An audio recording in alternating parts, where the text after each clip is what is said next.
ये हमारा टेस्मेनिया का डे 2 और आज हम लोग जा रहे हैं ब्रूनी आइलैंड। बट उससे पहले ये पीछे जो होटल दिख रहा है यह है Kingston hotel. And Bruny island basically एक आइलैंड है, जैसे नाम से ही पता चल रहा है। तो उसके लिए फेरी लेनी पड़ती है, वो किसी रोड से कनेक्टेड नहीं है। तो उस फेरी टर्मिनल तक पहुंचने के लिए ये सबसे नियरेस्ट स्पॉट है किंगस्टन। किंगस्टन प्लेस है। Catering catering is the catering जगह का नाम है और होटल का नाम है Kingston. And the good part is कि होटल के जस्ट अगल बगल देखो तो काफ़ी सारे इधर रेस्टोरेंट बने हुए हैं, उधर गेमिंग जोन बना हुआ है। एंड आज यहाँ पर क्रिसमस का दिन है, तो आज सब कुछ बंद होने वाला है। तो देखते हैं कि ब्रूनी आइलैंड में कैसा होता है। बिकॉज वहाँ तो खैर वो नेचुरल साइट सीइंग होगी, बट वहाँ भी तो खाना खाना पड़ेगा, लंच करना पड़ेगा। तो लेट्स सी कि कैसी होती है हमारी ब्रूनी आइलैंड की ट्रिप। तो चलिए स्टार्ट करते हैं अपनी कार से। अच्छा, मैंने कल कार दिखाई थी तो वो वाइट कलर की थी। वाइट वाली कार में थोड़ा सा लगेज रखने के लिए जगह कम थी, तो हमने कार को चेंज कर लिया। एंड नाउ देखो तो अभी हमारी कार में बहुत स्पेस है। तो अच्छी है। अपनी सुजुकी वाली कार है, मारुति सुजुकी की। तो आई थिंक अर्टिगा है इंडिया में इसके कंपैरिजन में सेम सेम टाइप की। अगर किसी को समझ में आ रही है कि इंडिया में ये मारुति की कार का नाम क्या है तो टेल मी। यहाँ पे बताता हूँ क्या नाम है। ओह, नाम लिखा हुआ है विटारा। तो सुजुकी की विटारा है। तो चलिए स्टार्ट करते हैं ब्रूनी आइलैंड की ये ट्रिप।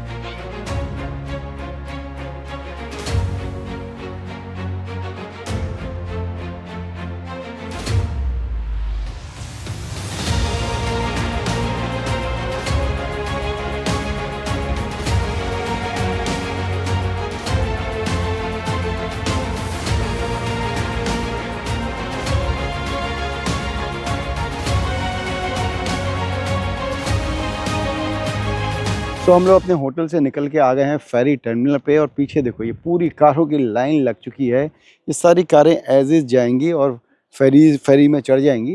एंड वहाँ पे जा करके हमें फेरी से उतर करके फेरी में बैठना पड़ेगा। और करीब 15-20 मिनट की ये फेरी जर्नी होगी, जो कि हमें लेकर के जाएगी ब्रूनी आइलैंड। ब्रूनी आइलैंड जो कि कम्प्लीटली कोई वहाँ पे रोड नहीं है, तो इट्स अ कम्प्लीट आइलैंड। तो वहाँ जाने का एक यही तरीका है, ये फेरीज। एंड 8:30 बजे के बाद हर आधे घंटे पे ये फेरीज जाएगी। And other good part is कि यहाँ पे इतनी अभी करीब हम लोग का टाइम हो रहा है, सुबह के 8 बज रहे हैं। तो आधे घंटे का वेट है। और वेट को टाइम पास करने के लिए यहाँ पर अगर आप बैठे बैठे चाय या कॉफ़ी कुछ मंगा सकते हो तो वो भी यहाँ पे फैसिलिटी है। लुक एट दिस, पीछे ये लगा हुआ ना, वो देखो गेटवे कैफ़े। तो गेटवे कैफ़े का क्यूआर कोड है, उसको स्कैन करो और यू कैन ऑर्डर चाय कॉफ़ी बैठे बैठे कार में। तो हम भी ऑर्डर करते हैं और वेट करते हैं। यहाँ पे जैसे मैंने बताया कि हवा बहुत चल रही है, तो ज़्यादा देर तो बाहर नहीं खड़े हो सकते।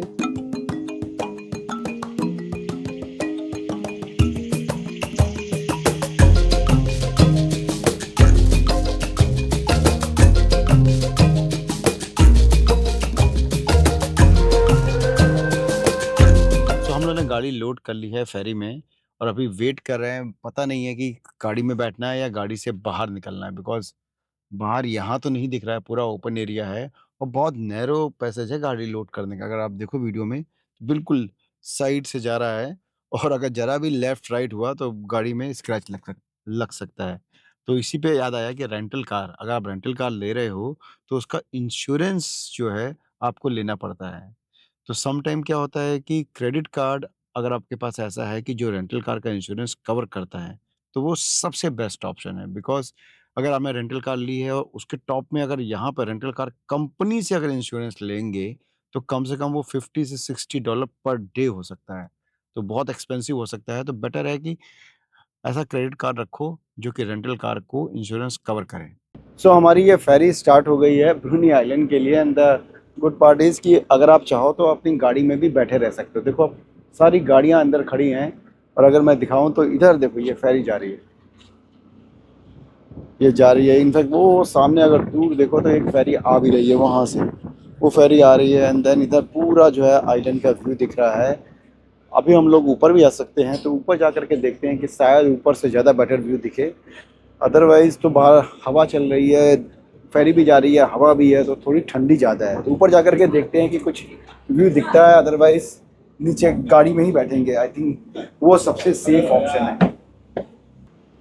सो यहाँ पे अगर देखो तो नीचे पूरी अपनी ये गाड़ियाँ थी, सारी गाड़ियाँ यहाँ नीचे खड़ी हैं, ये देखो। और सब लोग, काफ़ी लोग गाड़ियों में ही बैठे हुए हैं। फेरी जा रही है हमारी। और यहाँ पर ये तो एक सिटिंग एरिया है ऊपर। अगर यहाँ देखो तो ये पूरा ओपन सिटिंग एरिया है।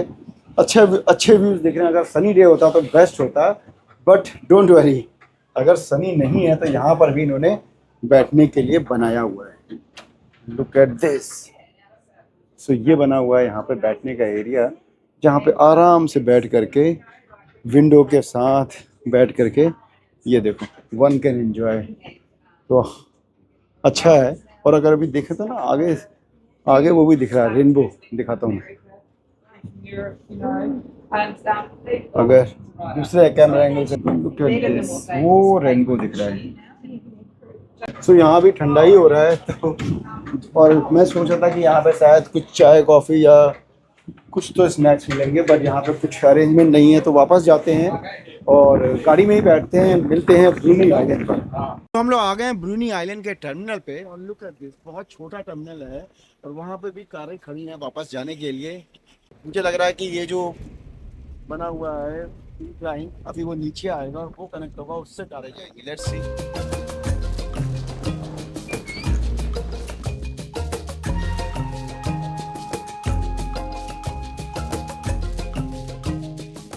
सो देखा, ऐसे ही इन्होंने पूरा कनेक्ट कर दिया है इसको। गाड़ियाँ जाना स्टार्ट हो गई हैं, तो हम भी जाते हैं अपनी गाड़ी में और यहाँ से निकलते हैं अपने फर्स्ट पॉइंट। सो हम लोग आ गए अपने first stop of the day Bruny island में। ये एक व्यू पॉइंट है और बेसिकली ये एक रोड है। जैसे अपने इंडिया में राम सेतु या फिर रामेश्वरम में रोड नहीं है जहाँ से ट्रेन जाती है, जो कि एक बिल्कुल दो साइड समुद्र को बीच से ट्रेन निकलती है, वैसे ही है ये रोड। और इसको बोलते हैं द नेक। अभी अगर इस साइड देखो तो पानी का कलर ग्रीन दिख रहा होगा, इस side, look at this side. तो ये इसका एक साइड है। और जैसा मैंने दिखाया कि दूसरी साइड दूसरा वाटर बॉडी है, तो दोनों वाटर बॉडी का कलर अलग होता है। तो ऊपर चलते हैं। अभी काफ़ी सारी स्टेप्स दिख रही हैं। देखो, ठंडी बहुत है। हम न्यूयॉर्क से चले थे ये टी शर्ट लेकर के, और यहाँ पर एक ही जैकेट लेकर के आए हैं। तो सारे वीडियो में सब जगह इसी जैकेट से काम चलाना पड़ेगा। लगा था कि यहाँ पे समर होगा, बट एनीवे ऊपर जाते हैं। ठंडी तो बहुत ज़्यादा है, तो जल्दी से ऊपर पहुँचते हैं, वहाँ से पूरे एरिया का व्यू दिखाते हैं। सो ऊपर आते आते सांस फूलने लग गई। बट यहाँ पे ये बोर्ड में दिख रहा है, ये माला के साथ में जो बीच में लेडी की फ़ोटो बनी है, इनका नाम है ट्रुगनैनी। यस, ये यहाँ के एब ओरिजिनल, जो ऑस्ट्रेलिया के ओरिजिनल निवासी थे, उनमें से एक हैं। और इनकी जो कहानी है वो बिल्कुल जैसे अपने इंडिया में रानी लक्ष्मीबाई की कहानी है। करेज, साहस और कभी ना हारने वाली जो उनकी फीलिंग थी, वही कहानी है इनकी। तो बेसिकली इनको और इनकी फैमिली को जब यहाँ पे ब्रिटिशर आए तो उन्होंने इनकी पूरी फैमिली को मार दिया। इनके माँ को, इनके फैंस को और इनके भाई को। और इनको भी लेकर के वो एक क्रूज़ में यहाँ निकल गए। तो ट्रुगनैनी को सिर्फ ट्रुगनैनी बची थी, और बाकी जो भी आसपास से कैदी थे उनको लेकर के वो लोग यहाँ क्रूज़ में निकल गए। और जब बीच में क्रूज़ पहुंचा तो वहाँ पे बड़ा इंटरेस्टिंग हुआ कि ट्रुगनैनी ने क्रूज़ से वो कूद गई और कूद करके भाग गई। तो अब अंग्रेज़ों को लगा कि यार ये कूद गई हैं, और बीच में समुद्र में देखो तो ये पूरा जो है अंटार्कटिका में जाकर के ये समुद्र ओपन होता है। तो ट्रुगनैनी कूदी, उनको लगा कि अब वो बचेंगी नहीं अंग्रेज़ों को, और उन्होंने पीछा नहीं किया। बट फॉर्च्यूनेटली वो बच गई। वो बच करके वापस से यहाँ पे आ गई और उन्होंने यहीं पे आकर के फिर से रहने लगी। सो अब कुछ सालों के बाद क्या हुआ कि ट्रुगनैनी को अंग्रेजों ने फिर से अरेस्ट किया। यस, उनको उन्होंने अरेस्ट किया और वापस ले गए फिलिप आइलैंड, जो कि मेलबॉर्न के पास है। अगर आपने मेरे पिछले एपिसोड देखे होंगे तो उसमें मैंने फिलिप आइलैंड के बारे में बताया था। तो वहाँ पे उन्होंने उनको कैद किया, लेकिन वहाँ से भी वो फिलिप आइलैंड से भी कूद गई और वहाँ से भाग गई, सेम जैसे यहाँ से भागी। और वो भाग करके फिर जंगलों में चली गई, और अंग्रेज उनको फिर कभी दोबारा नहीं पकड़ पाए। फिलिप आइलैंड जो एरिया है मेलबॉर्न के पास, वो यहाँ से भी डेंजरस है, बिकॉज वहाँ पे शार्क्स थी। तो उनको लगा कि यार अंग्रेजों के कि अब तो वो बिल्कुल नहीं बच सकती, लेकिन फाइनली वो बच गई। और अंग्रेजों ने कुछ सालों के बाद उनसे समझौता कर लिया, और उन्होंने भी समझौता कर लिया कि भाई कितना भागते रहेंगे। तो उन्होंने फाइनली समझौता कर लिया, और बाद में उनको ऑनर करने के लिए अंग्रेजों ने, देखो ये यहाँ पर ये उनका पूरा लगा 1812 से लेके 1876 तक रही ट्रुगनेनी, और आज उनका यहाँ पे ये जो पूरा एरिया है ये उनको डेडिकेट करा गया है।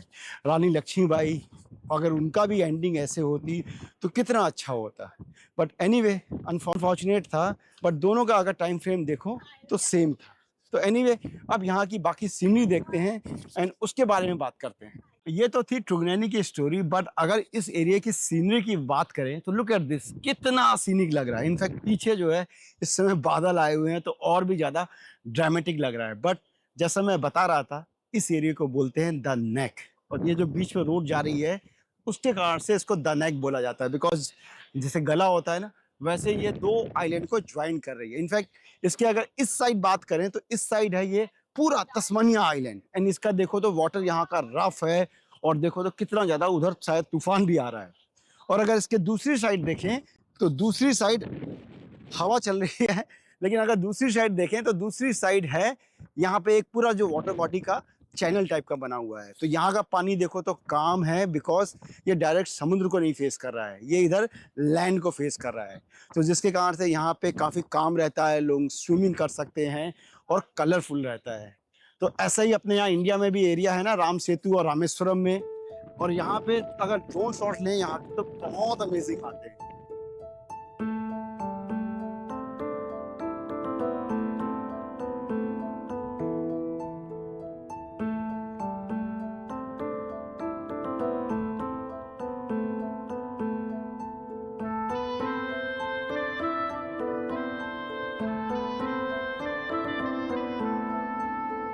तो यहाँ पे वेदर कैसे चेंज होता है। अभी 5 मिनट पहले जब मैं वीडियो रिकॉर्ड कर रहा था तो सनी था, तो पीछे पूरा वहां से ये तूफान घूम करके जो मैं दिखा रहा था उस साइड से तूफान घूम के इधर आ गया है।